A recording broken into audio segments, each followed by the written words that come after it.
ఆటపాటకు మొదటి ఆది గురువమ్మ, మంచి మాట చెప్పే బంగారు బొమ్మ. 5 ఏళ్ల వయసులో పలక చేతికిచ్చి బడికి ఓ బిడ్డని బతుకు బాట చూపి, ఓనమాలు నేర్చి 1, 2 చదివి వయసుతో పాటు చదువు పెరుగుతుంటే ఎదిగిన కొడుకును కళ్ళ చూసుకుంటూ కడుపు నిండినంత సంబరపడుతుంది.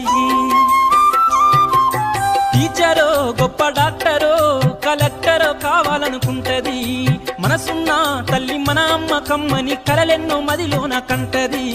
జన్మనిచ్చిన అమ్మ రాజ్యబమ్మ కాదు, జగమంత జన్మంత కొలిచేటి దైవము అమ్మా.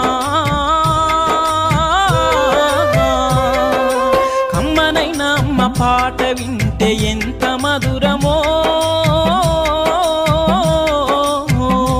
మనసుకు కాదు మరువతరము.